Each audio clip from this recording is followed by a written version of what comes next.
Okay, let's do this. Before we begin, I'd like to say that I'll be paying particular attention to how people react to this video. There will be those that react entirely to the title, and there will be those who react to what I actually say in the video. I dare say it'll be quite easy to tell based on the reaction. If you're a person that likes interacting in the comments, either under the video here or in the greater accursed world of social media, pay attention. Don't try to argue with those that are simply reacting to the title. There should be no response to them other than, "You didn't watch the video. You didn't." So let's get to it then. Wizards of the Coast has been stealth editing electronic versions of the 2014 5th edition Dungeons & Dragons core books. I don't know if they're also editing newer printings of the actual books, but since they declared they'd do such things in 2020's Diversity and Dungeons & Dragons article, it would make sense to assume so. But before we get to the meat of it, I guess we should do some caveats, throat clearing, explanations, all that fun stuff. Number one, of course these stupid sons of bitches have every right to change their books. Doing it without telling people, that's a bit shit. But I'm not arguing for their right to change the books. My argument involves the wisdom of the changes being made. 2. If Wizards hasn't even mentioned that they've made the changes, of course they couldn't have explained why they've made them. But I think we can make an educated guess based on their past statements, including that Diversity and D&D article I mentioned already. So I'm going with that educated guess. Most of the commentary I've seen on this has been doing the same, so why not?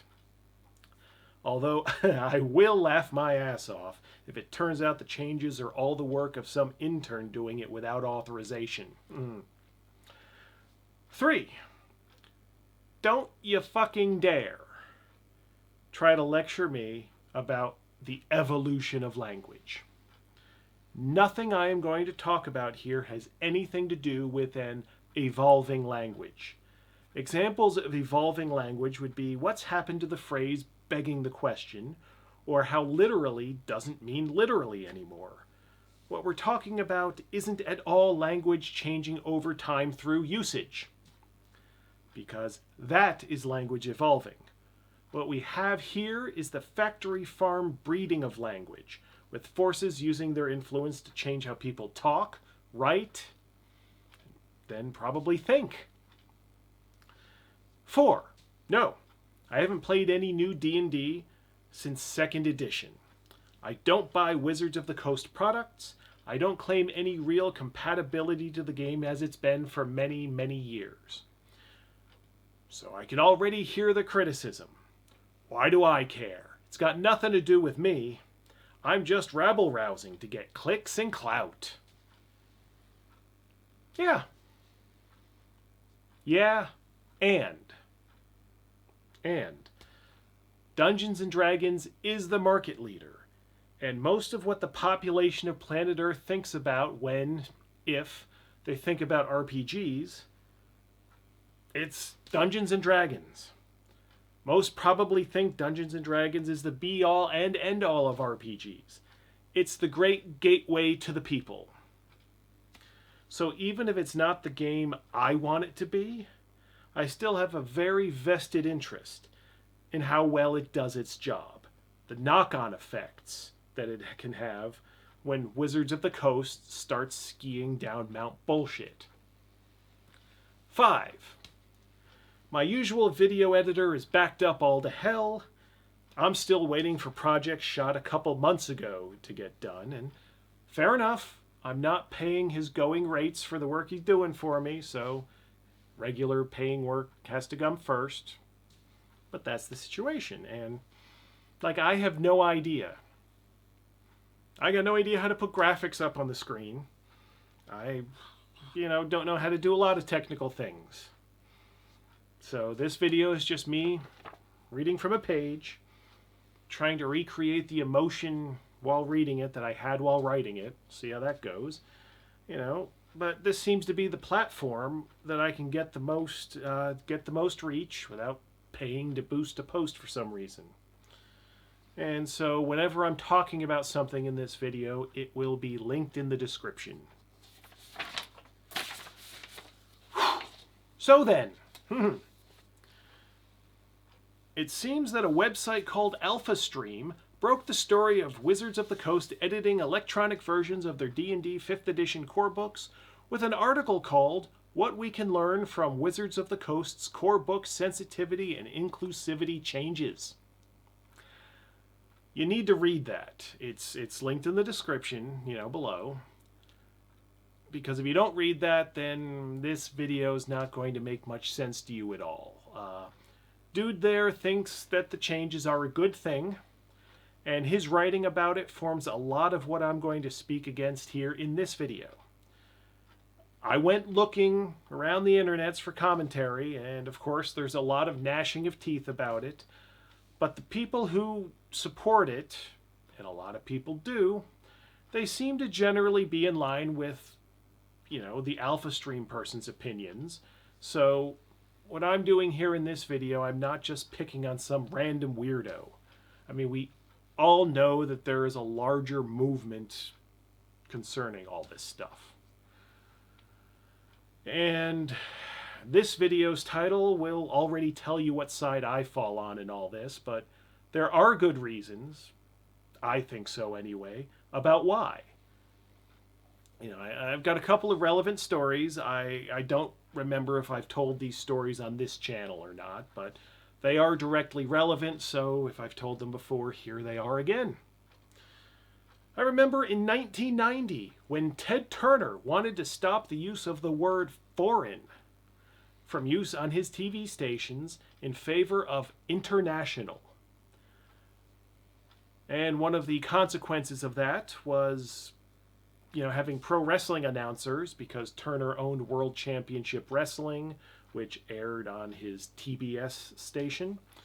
Pro wrestling announcers screaming out unironically, "He's got an international object!" when somebody pulled out brass knuckles. Like, nonsense like that. That same year, George Carlin's soft language bit debuted on his Doing It Again HBO special, talking about how language is being changed to be lifeless.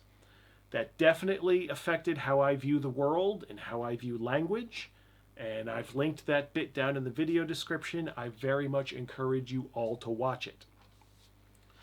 And I remember in 1999 or 2000, I remember the general time frame because I ended up talking about it in an interview published in 2000, watching the local news in Atlanta where I lived at the time. And the newscaster said with a straight face, describing a black person from Canada as, quote, a Canadian African American, unquote. And those are just a few examples, but that's how I view progressive language as a whole. Just absurd mangulations of language with no practical purpose other than to signal that you're one of the cool kids. Like in Dungeons and Dragons terms, it's an alignment language. And I'm concerned because this shit spreads, especially when it's done and used by a market leader. WWE, to talk about wrestling again for a minute, they've used specialized language for whatever reason in their broadcasts for many years now, referring to title belts as championships, hospitals just as medical facilities, that sort of thing. And now it's all over English language broadcasting worldwide, every promotion. Like it drives me up a wall when I'm watching New Japan Pro Wrestling and the announcers there will call someone getting hit over the head with the championship, or that people are wrestling for a title opportunity. Like there hasn't been another way to say these things for a century. Belts, title shots, fans, unironically call pro wrestlers sports entertainers. So I'm not going to be inclined to like these sorts of changes, but who cares, right? Doesn't matter what I like. But there are larger issues at work than mere opinion concerning verbiage. And there are, of course, people trying to tell us the proper way to write for, in, and about role-playing games. While Lamentations of the Flame Princess, the game I publish, in case the algorithm brings you to me here, Lamentations of the Flame Princess shares a rules framework and process of play with 70s and 80s D&D. But it's quite a different game thematically from Dungeons & Dragons of any era. And this new language being pushed for, what it does is make Dungeons & Dragons a different game thematically from itself. The Greyhawk Grognard did an amazing video, Losing the Language of Myth and Villainy, looking at the thematic changes that the new language creates for Dungeons & Dragons. And I've got the link to that in the video description. And as well thought out as that video is, I don't think it's exactly correct. All of the changes that have been made to the 5 ebooks, and changes I'd bet that are still to come in how D&D is presented, don't eliminate the language of myth and villainy. It changes it. It replaces it. What we're losing is the continuity of the language of myth and villainy in favor of a brand new way about talking about it all. And to me, this is where the entire culture of sensitive and inclusive language in creative work completely collapses in on itself. It doesn't work at what it intends to do. It can't. You know, the joke going around the I don't like these changes circles is next D&D is going to get rid of combat and violence because those are bad in real life too. But I don't think so. I don't think that's going to happen. To start, the movement and culture that wants these changes is decidedly not pacifist. And their goal isn't to make the whole thing soft and cuddly. So the game is still, Dungeons & Dragons is still, or probably more than ever, about a bunch of armed militants going on a quest to defeat a great evil with violence an accepted part of the milieu. They're just shifting around how we're supposed to perceive evil.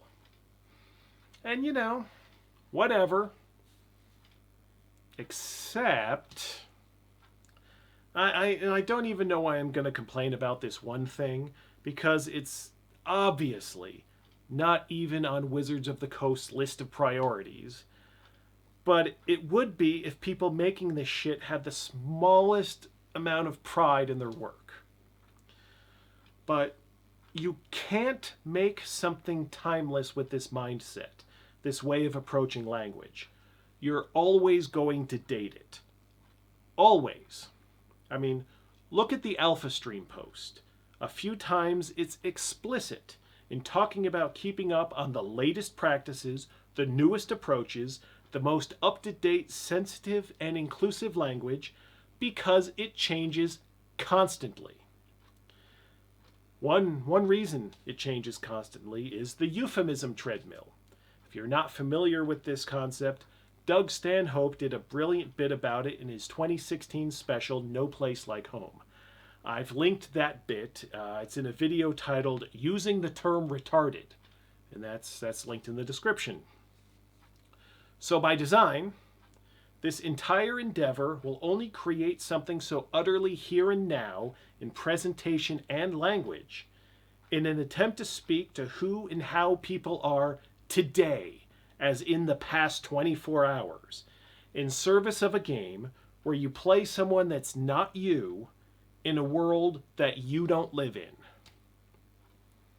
And this is where we get to the arrogant part of this linguistic style.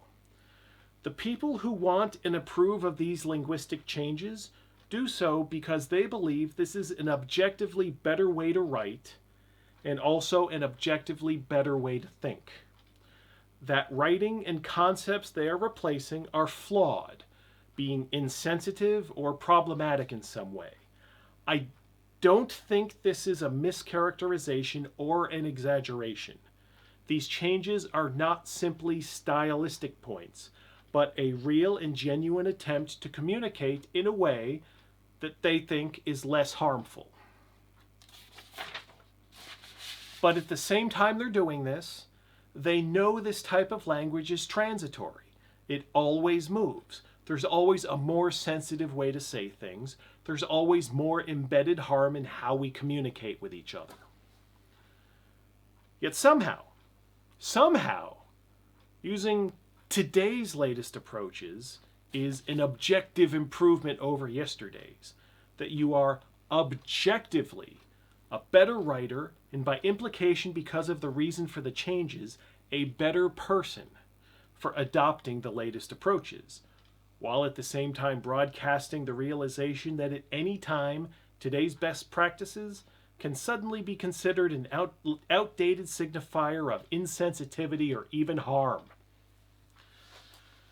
So, to be a good writer, a good person, you have to be at the same time subservient to who the fuck knows, whoever are the people who determine what exactly best practices and latest approaches are on any particular day. Because if you don't, you are insensitive and maybe harmful, and for sure preventing the growth of the hobby and industry and keeping people out of it with your dinosaur use of language. But at the same time, while using language 1.2 instead of 1.1, while you're waiting for 1.3, you get to prop yourself up as a good and shining person who gets to morally shit all over people who don't adopt today's acknowledged transient best practice. There's a word for this sort of thing, where you have to constantly be hyper aware of everything you say for fear of its impact and consequences. Anxiety. Right. I've spent the last handful of years in a bad way. My ability to function has been compromised. I've spent way too much time being on brain medication that completely numbed me out. Last year, when I had an appointment with a psychiatric nurse, I actually asked about the possibility of institutionalization. That's how badly I've been coping with life. This past year, I actually engaged in self-harm, as in the ripping open of flesh, not the whole eating myself to death. That's a completely different kind of self-harm, but I'm actually down 2 shirt sizes this year, so I'm not completely gone yet. But if you remove one coping mechanism, another has to take its place. So for the first time in 29 years, I opened myself up with my fingernail in service of trying not to have an anxiety attack on an airplane and causing a minor international incident. You can still sort of see the scar, maybe. It's fading. That's good. I thought it was going to be a forever thing. No, only about 6 months. Lovely. And I've lost people in my life and business because my brain just locks. And I go to a real bad place sometimes, and I deal badly with stressful situations. If you've been around when we're setting up or breaking down the booth at a convention, you may have seen this happen. I've missed so many opportunities because of complete brain fog that can last for weeks. And I tell you, it's a goddamn miracle that anything has been able to come out from me for years. And that's only because I go through what I describe, probably not the correct technical term, as manic periods. Even communicating by email, sometimes my brain just trips. And I'm convinced that whatever I'm writing, even to longtime collaborators, it's going to be taken the wrong way, that I'm going to piss them off in some way. So things just don't get communicated until they bug me in real-time chat or send a reminder, and I just panic and write whatever. And I still can't get access to a proper brain doctor in this country, and I can't afford to go private practice, so buy more books, motherfuckers. You know, so I don't have technical knowledge on the subject, but I do have much more practical experience with the subject than I'd like, so I don't have any reservations about saying that I am not exaggerating, and I am not joking, and I am not saying for effect that this entire way of thinking and expecting others to behave concerning language, it mirrors the behavior of mental illness. It's like RoboCop 2, where the company fills his head with so many directives that he becomes required to be so concerned about everything that he can't actually do anything. That's what this is. You motherfuckers.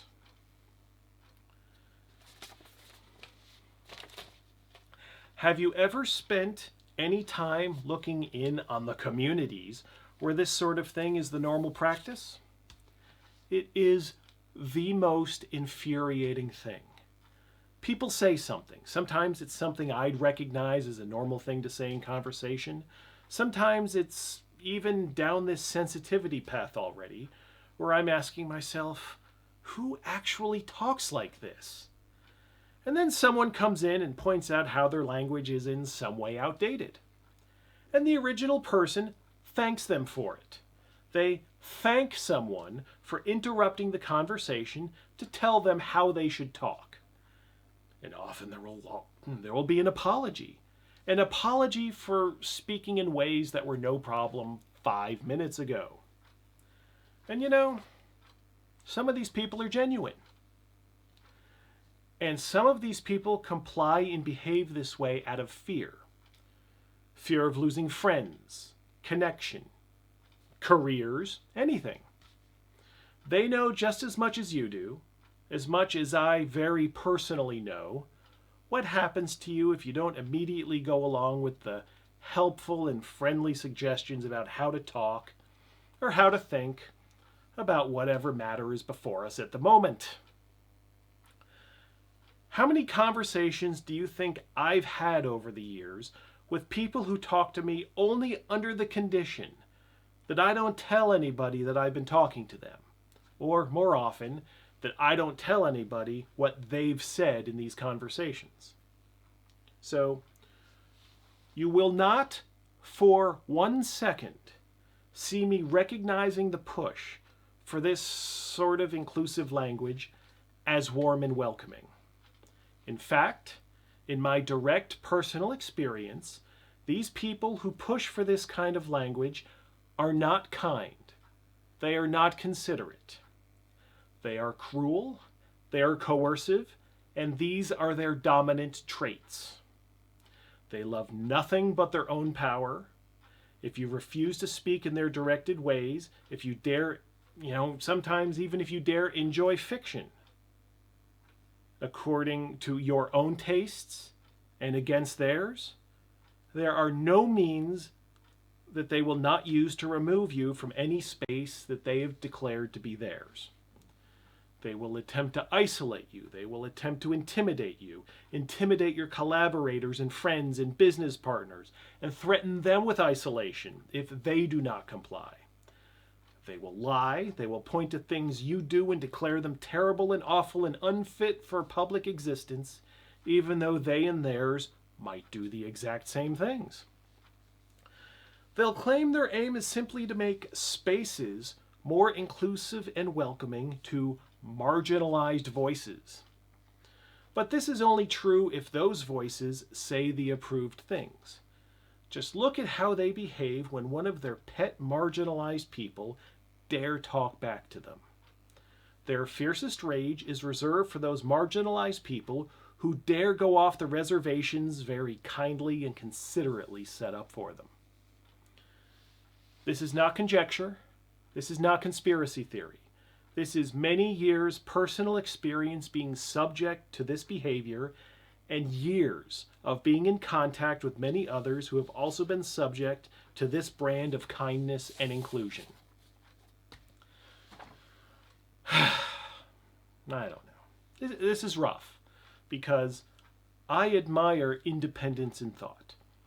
I'm very suspicious of consensus. Whenever there's some great controversy over somebody's words or viewpoints, most often my attitude is, why does anybody care?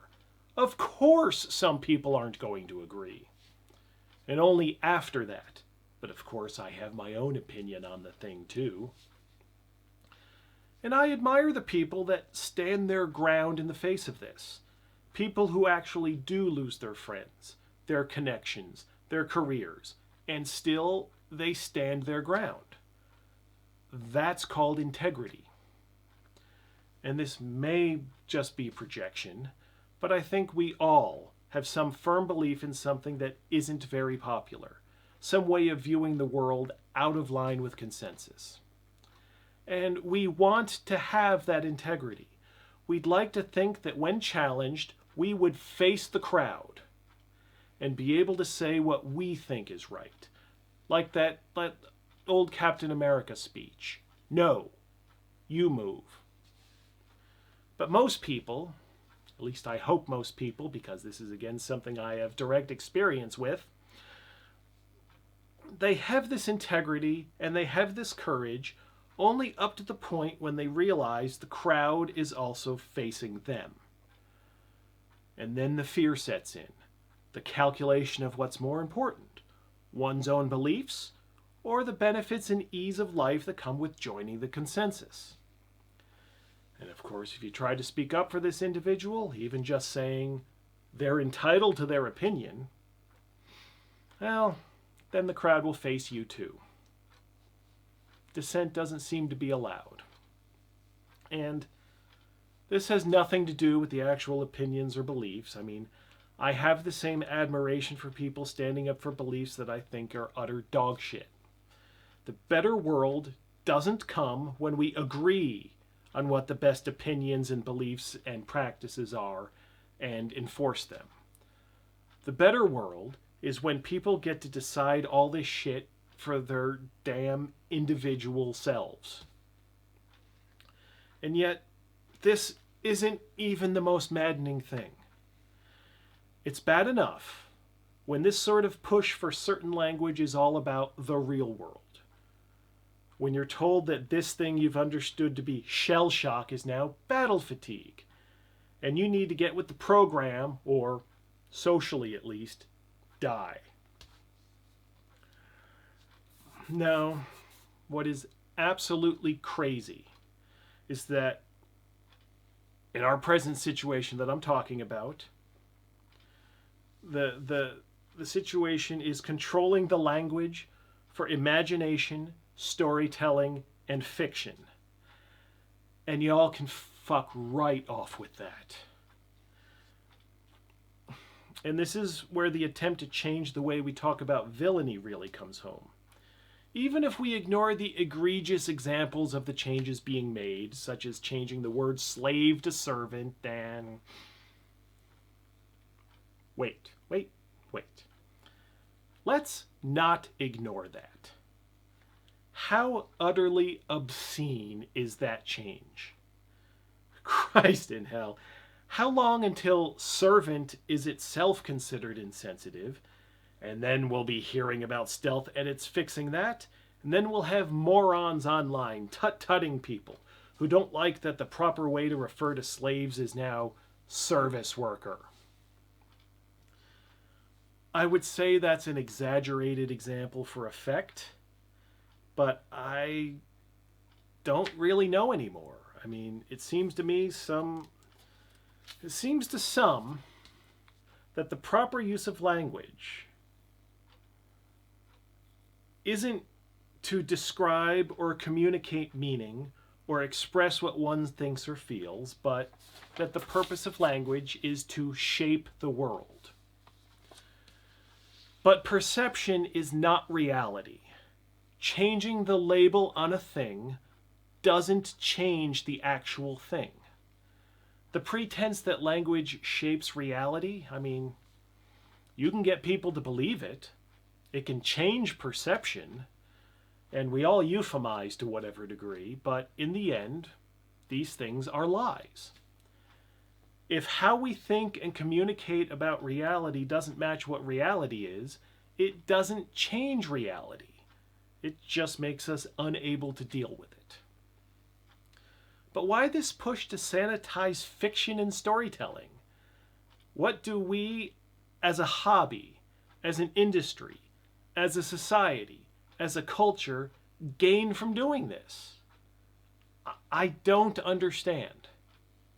I mean, the purpose of fiction is not to model morality. The purpose of fiction is not wish fulfillment. The purpose of fiction is not to be a power fantasy. The purpose of fiction is not to reinforce societal taboos. The purpose of fiction is not to validate your view of the world. The purpose of fiction is not to validate you as a person.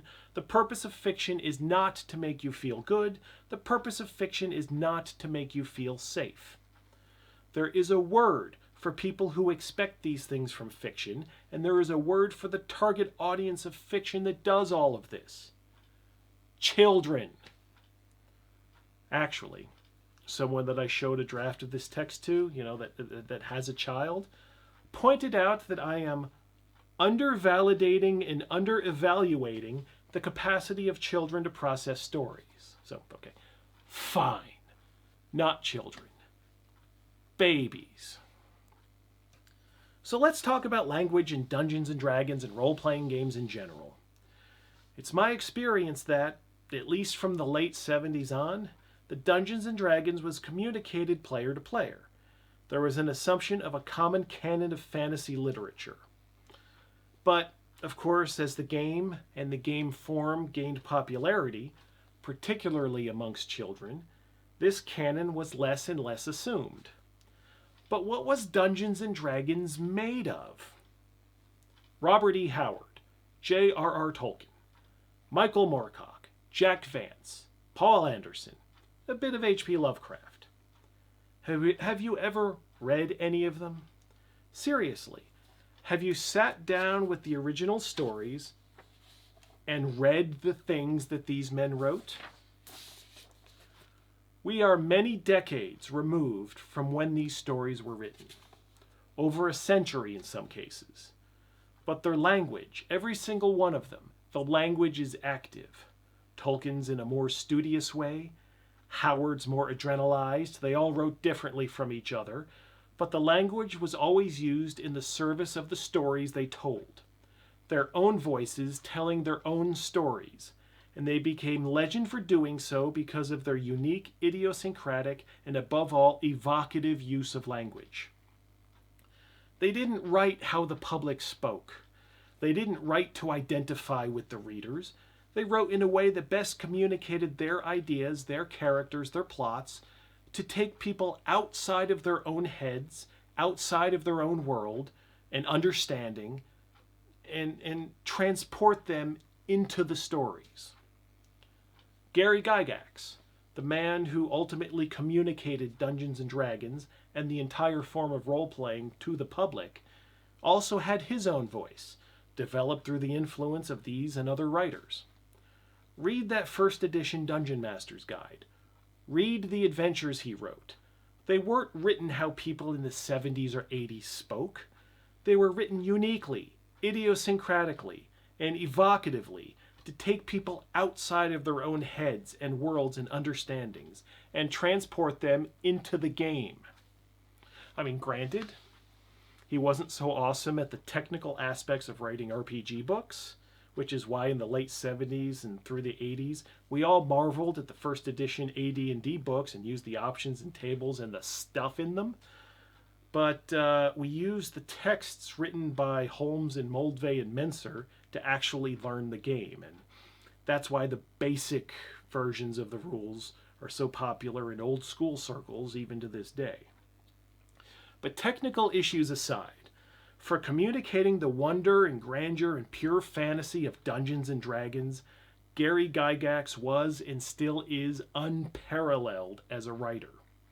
As a kid, reading a book written this way, in a book advertised for being for ages 10 and up, with a child-focused marketing campaign like cartoons, with the books being full of adult concepts like succubi and assassins and brazen strumpets.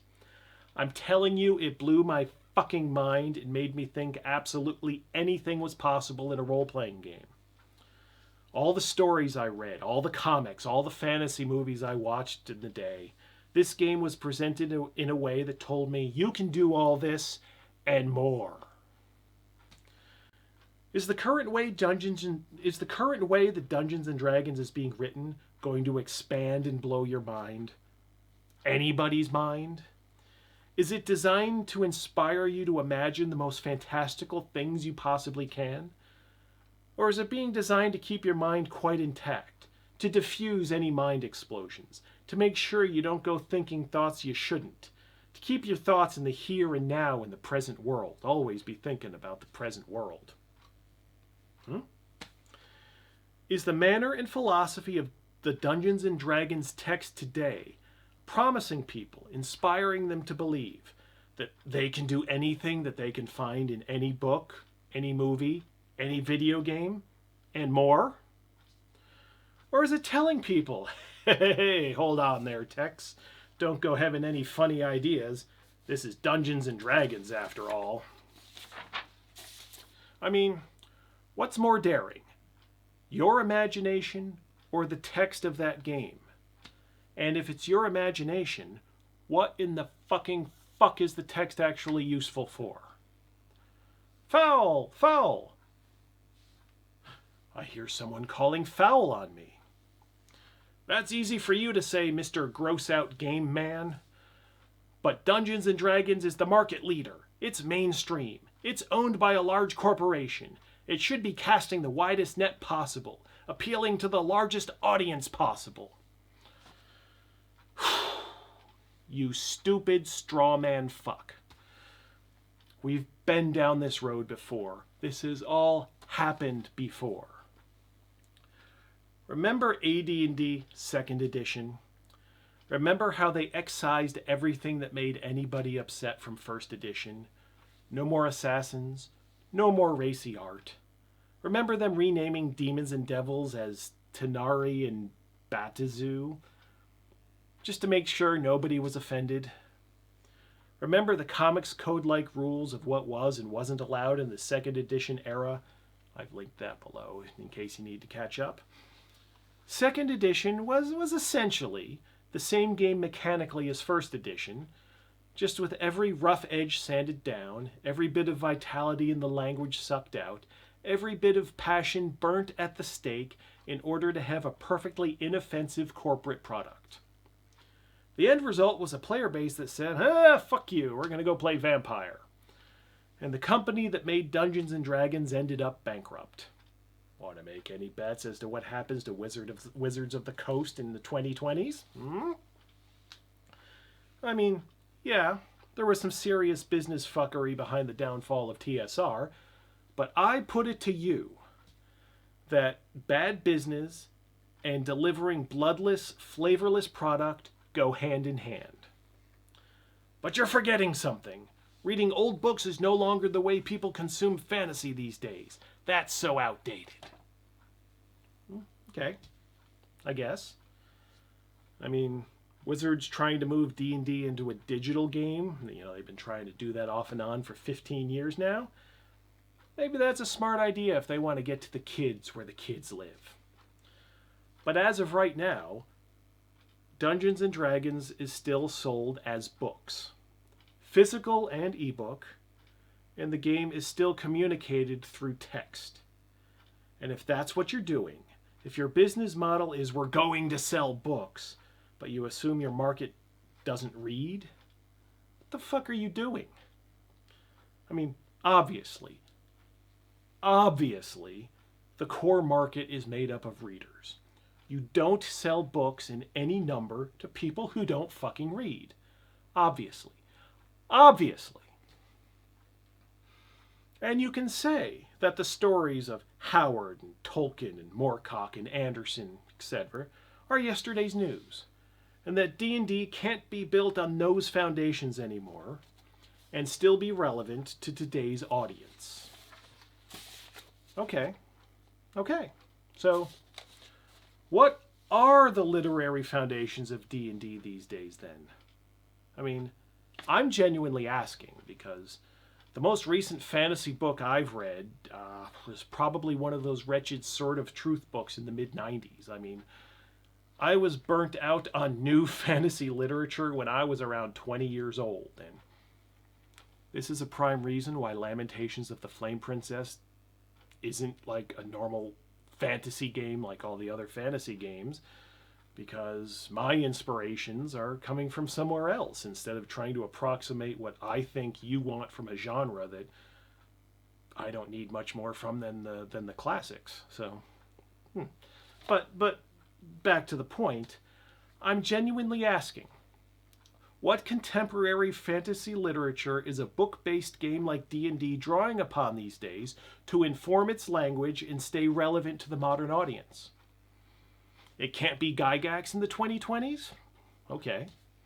Not Howard or Tolkien or Moorcock or Anderson or DeCamp or anyone that I'd recognize as foundational? They're too old? Too male? Too white? Fine. Fine. I mean, who you name probably won't be relevant to my interests, but my time has passed. Fine. Just tell me whose voice is supposed to be inspiring imaginations and blowing the minds of today's Dungeons and Dragons audiences. Name the names. Fucking tell me. Anyone? Bueller? Huh? I mean, I've gone looking for this. I've tried researching it. And there aren't any. Dungeons and Dragons has nobody else to point to say, we want to be like that. D&D has become a snake eating its own tail. No inspiration beyond its own brand. No wonder nobody over there cares about unique, idiosyncratic, or evocative language. It's pretty fucking hard to use evocative language when you're not trying to evoke any particular atmosphere or feeling beyond brand loyalty. So yeah, take a power sander to the language, make sure your corporate entertainment product doesn't remind anyone of any difficult thinky things, saying you're doing it all for the underdogs of the world, give yourself a pat on the back for a job well done and think you're a shining great person for having done it. And somehow, people cheer this. They cheer it as a savvy business move, as a moral and social good, as good writing. Fuck off. Fuck off. I mean, I'm under the impression that most of my audience here is similar to me demographic-wise. Whatever. But if for some reason you're watching this and you seriously do think that Gygax, Tolkien, Moorcock, etc. are not timeless, they are yesterday's news, please, I beg of you. There's no reason for you to have the same heroes as me, no reason for you to have the same heroes as Gygax. But you better have some heroes of your own. Actual rights fiction book authors that you adore and whose prose completely makes your mind explode. Writers that you put above all others.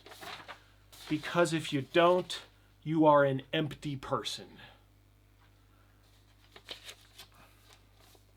Earlier I talked about how this inclusive approach to language mirrors mental illness, or some manifestations of mental illness, and I'm suddenly reminded of that Calvin and Hobbes on Ritalin comic from ages back.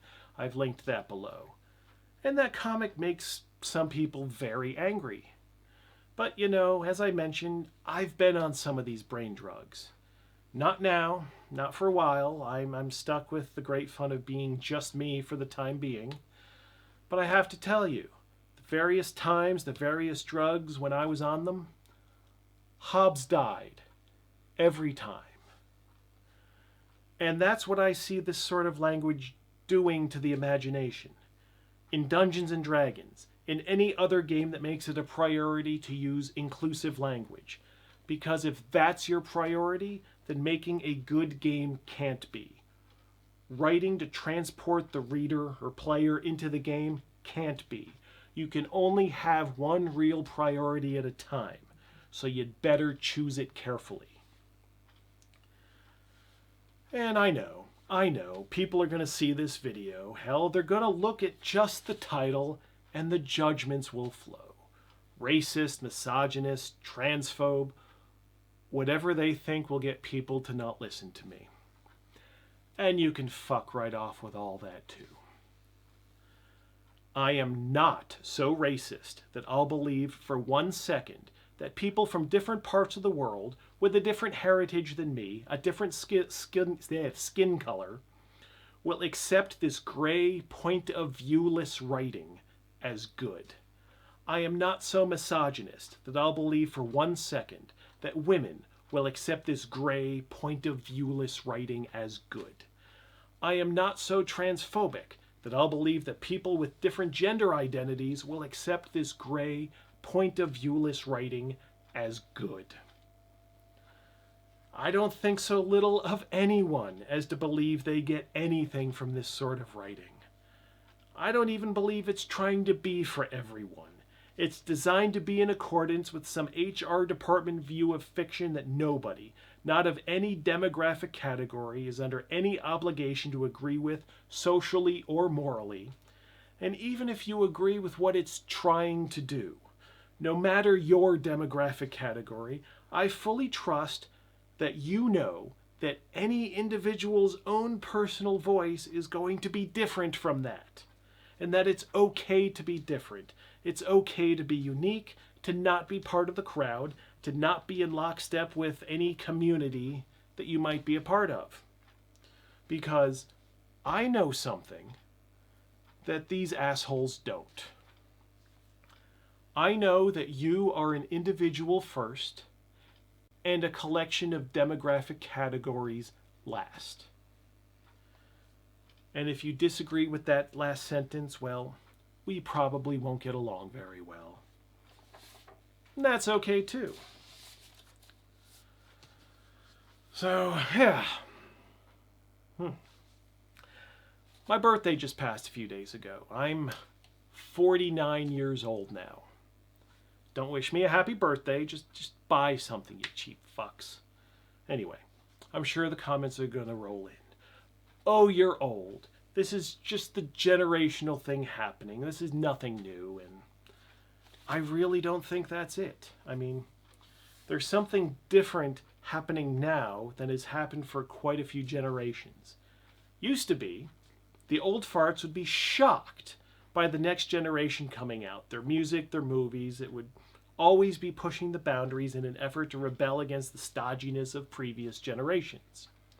And for the past generations, inoffensive corporate speak was for the old people. And it was the most uncool thing in the world for people actually living the life. Yet today, and I know this is a generalization, but the push by the youth seems to be for a more tightly constrained expression. It's the young looking at the old, wondering why they can't control themselves more. It's the people who label themselves progressive. That's, it's got a huge youth movement behind it. They are most approving of this flavorless, energyless, bland-ass corporate speak. And honestly, that makes me think of the entire progressive movement as a bunch of assholes. The same way that Pat Robertson and televangelists during the Satanic Panic days made me think of Christians as a whole as a bunch of assholes. Same behavior, same reaction. And, goddamn, I know I'm not the best person to say this, because I've been straight edge my entire life, and that's not a joke, by the way, but haven't you people ever heard of sex, drugs, and rock and roll? I mean, go get addicted to something. Ride some hookers bareback until you catch something. Listen to Gigi Allen. Emulate him as your hero. Just for a little while, probably not the best long-term role model. But, I mean, fight, fuck, and fart. In public. In public, damn it. You know, just keep your booze and your puke off the books and we're gold.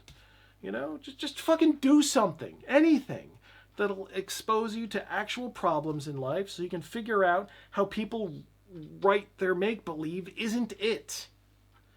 And stop treating everyone like you're the HR department of the goddamn world. I mean, I know, this is nerd hobbies.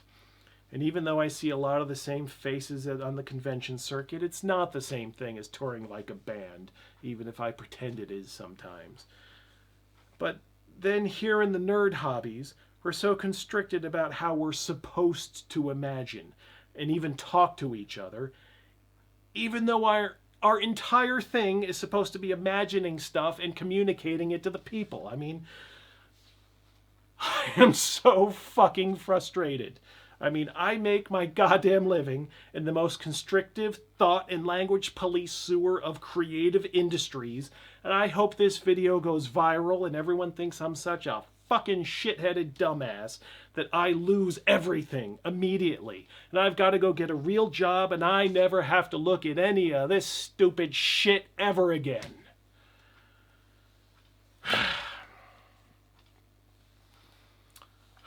Yeah, so that's the world, everyone. I know, it's tiring. Just remember, think freely, speak disagreeably, join no mobs, leave people to be who they are, demand the same for yourself, and above all, read books, actual books, with actual reading with your eyes. Good night, and good luck.